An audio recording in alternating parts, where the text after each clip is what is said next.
The basic function of heart is to supply each and every tissue of the body from head to toe with oxygenated blood. So when the heart is unable to maintain an adequate circulation to the tissues or it is unable to pump enough blood, it is termed as heart failure. There are three major causes which causes heart failure. The first one being intrinsic pump failure.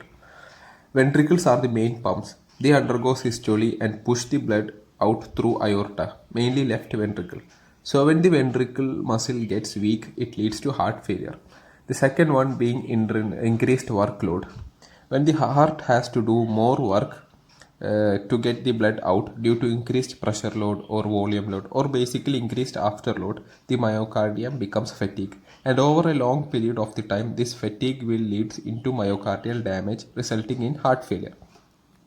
And the third one being impaired filling of cardiac chambers, for example due to cardiac tamponade. In this, the fluid accumulates between the layers of heart and it prevents the ventricle from contracting and also reduces the area inside each ventricle, again causing the heart difficulties in pumping blood, eventually leading to heart failure. There are basically three types of heart failure: acute and chronic heart failure, left sided and right sided heart failure, backward and forward heart failure.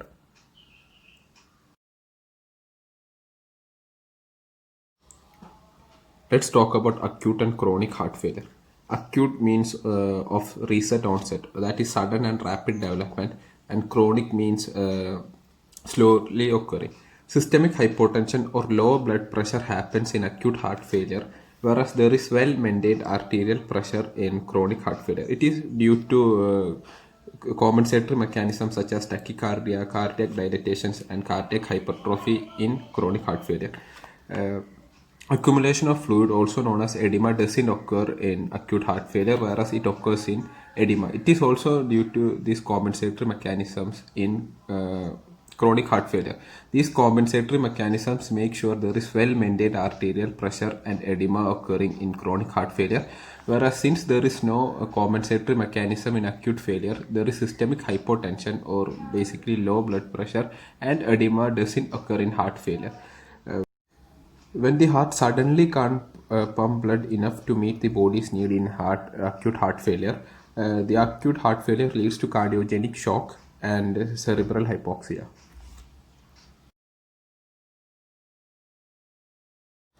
Though heart is a single complete organ, the left and the right heart act as independent units. The left side receives oxygenated blood from the lungs and supply it to the whole body due to left ventricular systole through aorta. So when the left side of the heart fails, there is decreased left ventricular output, leading to accumulation of fluid back to the lungs. This accumulation of fluid in the lungs leads to pulmonary congestion and edema, dyspnea, orthopnea, or difficulty in breathing. Since it is the left side of the heart that supply oxygenated blood to the whole body, left heart failure leads to hypoperfusion or diminished oxygenation of the tissues, whereas right-sided heart failure occurs mainly as a consequence of the left-sided heart failure. There are rarely some cases in which right-sided heart failure occurs as it is, and right-sided heart receives deoxygenated blood from all part of the body and it supplies this deoxygenated blood into the lungs. So when there is right-sided heart failure, there is reduced cardiac output into the lungs, which leads to edema, cyanosis, anoxia, and coolness of extremities. And right-sided heart failure leads to systemic and portal venous congestion.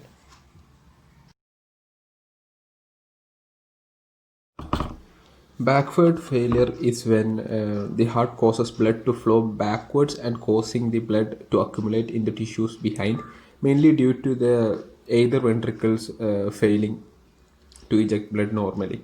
And forward heart failure is when the heart being unable to pump enough blood to the tissues, that is to the forward flow. And in backward heart failure, there is increased end diastolic volume in the ventricles.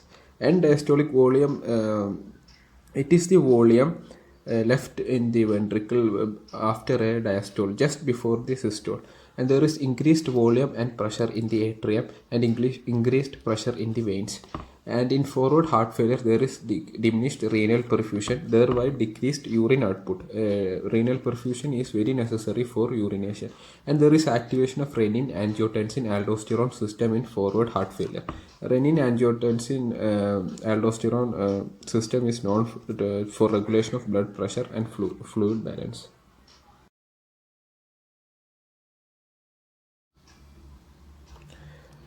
When the ventricular muscles are weak or when the myocardium gets fatigue or damage, the heart itself undergoes some compensatory mechanisms to prevent heart failure.